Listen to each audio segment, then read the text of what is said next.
I mentioned this is the first Friday show of 2019. Means it's the start of the 2019 season of Gatorbox. Like I said, I consider every year its own individual season, kind of like a shitty reality TV show. But this is the 8th season of Gatorbox. It's been on the air long enough that you can go back and watch older episodes of this show on YouTube, and you can see when I wasn't as fat. But before we get into tonight's game, I wanted to take some time to thank everybody who has been supporting this show, both in 2018 and also you guys that have been with us for a lot longer. Wanted to thank our supporters on Patreon, you guys that do the month-to-month pledges. I mean, that's a hell of a commitment, both in the way of finances and also wanting to support someone means that it's not just a subscription on YouTube, it's a super subscription. It's a subscription with the reach around. I appreciate that. Y'all that subscribe on Twitch for the emotes, you guys that give Twitch pennies, and we got the sign to celebrate that. As well as you guys that just use the Streamlabs link and just do the straight cash donations. I really appreciate it. It's helped. It's helped me do things with the show that maybe I would not have otherwise been able to do. So we talked about how the Prize-O-Matic. Oh shit! I was reaching for that and I fucked up one of the stickers on the prize box, so I gotta fix that afterwards. But the Prize-O-Matic and the parts that went into building it. And the prize boxes that go with it that are not visible on camera. It's I can't reach and do that, and they're too big and clumsy to pick up. So you just have to trust my judgment. They are there. You saw them during Gator Unbox, okay? But this is the type of stuff that y'all's contributions goes towards. It gives me just the ability to afford to buy the nice wood and the paint and all that good stuff. I'd like to show off a few things that supporters of this stream have made possible. Some of the stuff we've seen on stream already. Some of it's going to be coming up later this year. So the first thing that I would like to show you guys is the PlayStation 1. It's a normal ass PlayStation 1. But we used to play, we played a lot of PlayStation games on this channel for some reason. I don't know why I'm so focused on this system. I mean, tonight's game is even a PS1 game. There's just a lot of weird shit available for this system. But the PS1 console that I had, that we used when the stream first started, the PS1 console I used 6 years ago when we actually streamed Apocalypse for my first ever stream on Gatorbox, it died on me, and it quit reading discs. But I couldn't just get any old replacement PlayStation. I had to get a very specific model. I mean, you're saying, Draco, what the fuck are you talking about? There's this one, and then there's the smaller white version of it with the rounded corners. What the fuck are you talking about? I'm talking about this specifically, the serial port that's on the back only of the first couple production runs of the first model of the PlayStation 1. If you take off the... Oop, snap. If you take off the panel back here, there's a little doodad that you can plug stuff into, kind of like this thing called a gold finger. You can stick your gold finger up the ass of the PlayStation, and it interfaces with this right here. And then if you open this up and you stick something to keep the disc detector or whatever, the CD detector, the thing that knows when it's closed, if you keep that held down, you can use this device to put an official disc in there, read it, pop it open, take the disc out, put an import game in there, put a backup game in there, whatever it is you want to do, close it. No one has to know your secret. So, it's not just a matter of buying a replacement PlayStation. It's buying a replacement PlayStation that I can use this with. You guys help me finally just track down and also be able to afford a replacement PlayStation. We'll be using this at some point in the future. We're not using it for tonight's stream because I didn't want to plug it in because I wanted to show it to you. So we're playing this on the same PS2 we've been using. So we got one of those.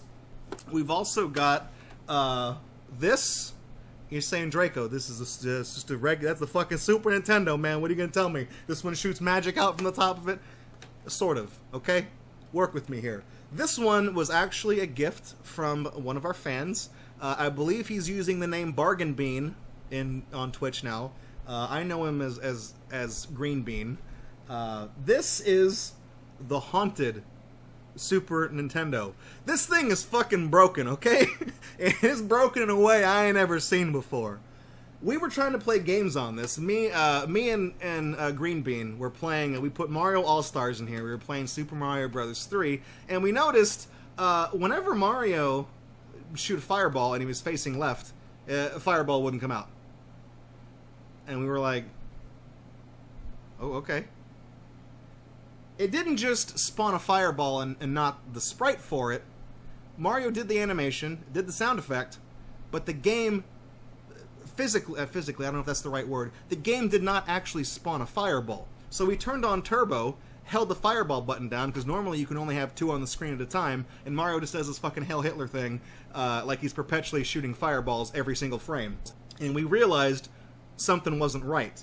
We really realized something wasn't right when we got to World 8 with all the bullet bills and the auto-scrollers, and we noticed that anything that fires to the left doesn't shoot anything at all.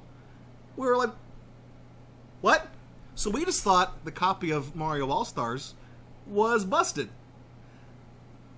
Turns out Green Bean's roommate also has a copy of Mario All-Stars. We put it in, we tried it out. That one also fucked up in the same way. So we knew the likelihood of 2 copies of Super Mario All-Stars being fucked up in the exact same, very specific manner. We knew the likelihood of that, thinking probabilistically, the likelihood of 2 copies of Mario All-Stars breaking is the same thing as the likelihood of double SIDS, going back to that thing from Brilliant.org. So we realized that there had to be something wrong with the system. So we started putting other games in it. It doesn't render any sprites for Donkey Kong Country. That's it. Everything's invisible. Other things don't work. So we're going to show this off on stream someday. Because it takes the physical cartridges, we can't just put ROMs in here. So I've got my own collection of Super Nintendo games. It's about 150 games strong. My buddy Sea-Dog, the Super Nintendo is the console he grew up with. It's his personal favorite. He's got about 100 games. My collection is more sporadic. It's just dumb shit that I got a good deal on. So we got all sorts of dumb things. So we're gonna get quantity with me. With Sea-Dog, we're gonna get quality, because he's the type of guy who saves his money. He's got a copy of Earthbound. He's got Earthworm Jim. You know, he's got all the Donkey Kong Country games. He's got the good games. So we're gonna put our heads together at some point this year. We're gonna whip out the Haunted Super Nintendo, and we're just gonna see what it does to various games. Show you guys this thing real quick. This is actually what we're going to be streaming next week. This is the MI or Me. I don't know if it's pronounced Me or My. MI. The Me Port 80. It's a shitty little handheld Famicom on a chip. Looks like Sonic the Hedgehog's head because it's Chinese. It's got a bunch of dumb games on it. So this is what we're doing next week. And you guys help fund that. This next one, I don't want to show it off fully. I don't want to spoil it. But I will show you guys the side of the box that reveals the least, okay?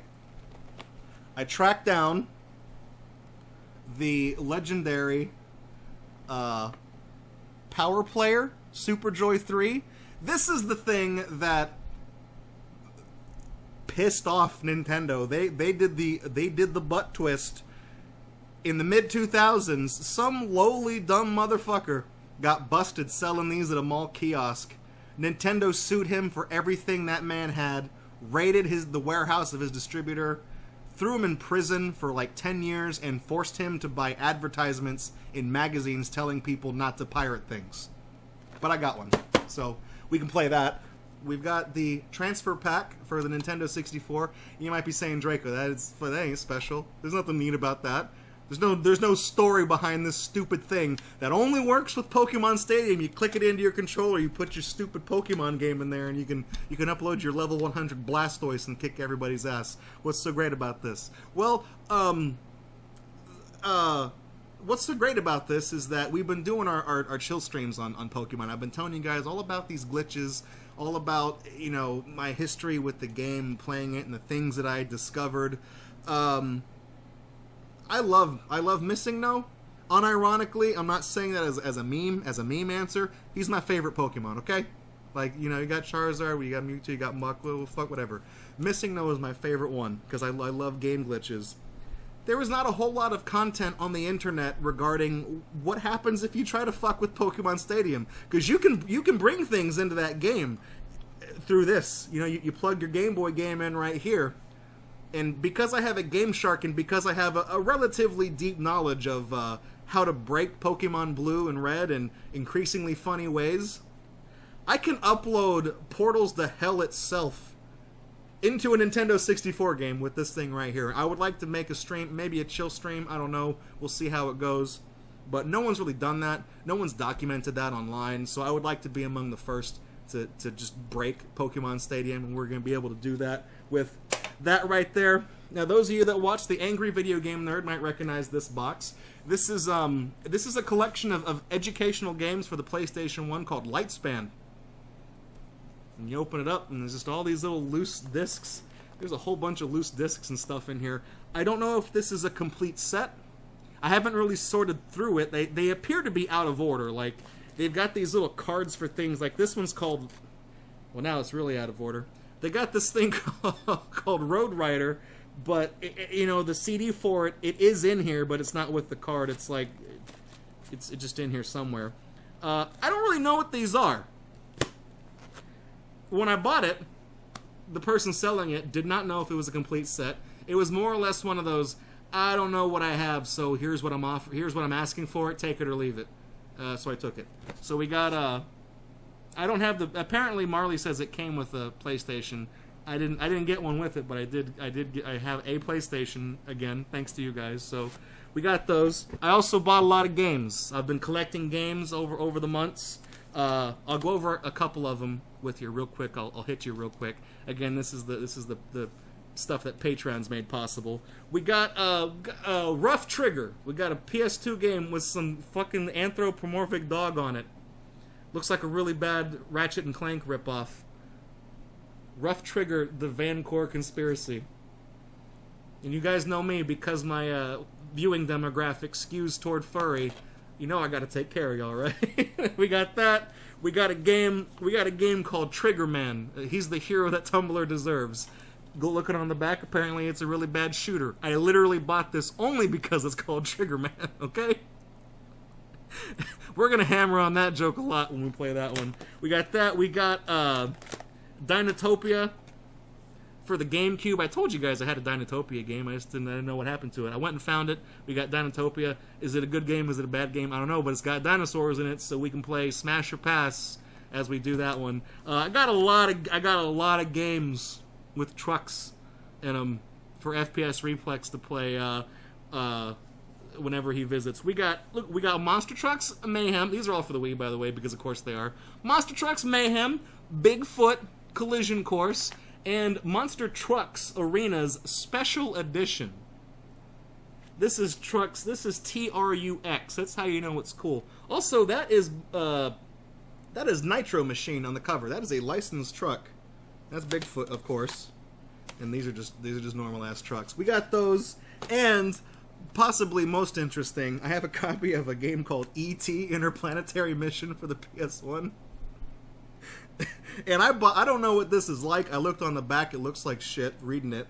I bought this purely because I'm sure we all remember what happened the first time someone tried to make an E.T. game. There was almost no more video games after it because it was that bad. So the balls on the people who decided to make another E.T. game. I mean, goddamn, it's like I'm looking at a comic by Agroanthropus with the size of those testicles. I've also been, I don't know if these are games that we can stream, because it might not be that good, but in terms of making like videos offline as like more content to put on the YouTube channel for you guys, I've been looking toward board games.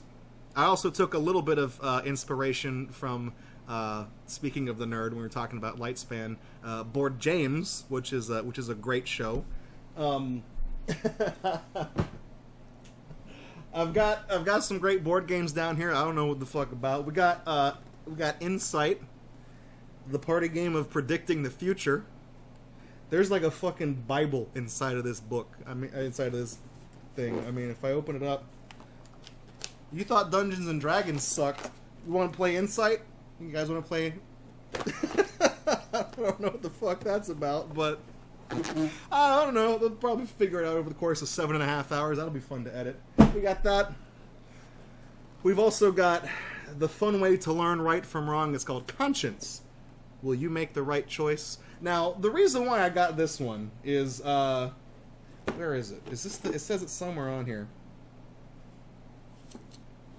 Damn it, one of these little explosion graphics has it. Where did the fuck? Hang on. Okay, this is just a game where you go around, there's a lot of shitty hypothetical questions, right? And the board game looks like a broke-ass Monopoly, right? But there's a section here. This came with DLC, something that you can apparently lay on top of the board, and it appears to be, these are questions about life.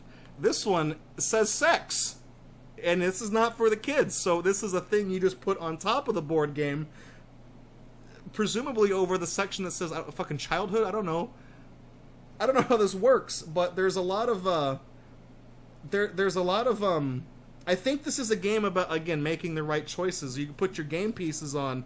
You can go on the holy path, which includes protect your body, no means no, choose your friends wisely, and cherish your virginity. Or you can go on the black spaces, which says teen pregnancy, loss of self-respect, promiscuity, STDs, bad reputation, lost innocence, and of course, the kicker here, AIDS.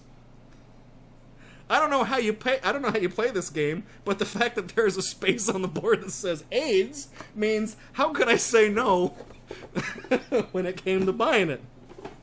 That'll be fun to figure out. And then finally, the last thing I'm going to show off real quick is I got a copy of a game that's just called the Transformation Game. And it's probably nowhere near as fun or exciting as I'm sure 90% of the people watching this are imagining it to be. It's not going to be that kind of transformation. But I mean, that's the reason why I bought it, right? For that joke. So we'll take a look at that. This appears to be another like feel good woo game, just like the other two. So, you know, I'll get together some friends. We'll play those games. We'll film it. We'll make a video about it. So this is all stuff that's been made possible through support on Patreon. So I really want to thank you guys for that. I want to thank everyone who's been giving bits, who's been doing donations, who's been subscribing on Twitch as well. I mean, you guys have helped fund this madness that we're going to be getting into throughout this year. This is all stuff that we're hopefully going to be able to get into during the 2019 season that just started. Daemonic Void, that was a half-price books tag, actually. I paid $10 for that one, apparently. I probably used a coupon or something, because I get those all the time. But anyways, tonight's game, I've been talking, man, I talk too much. Sorry, I keep you guys, and you guys just want to see the games. You don't want to hear my dumbass talk.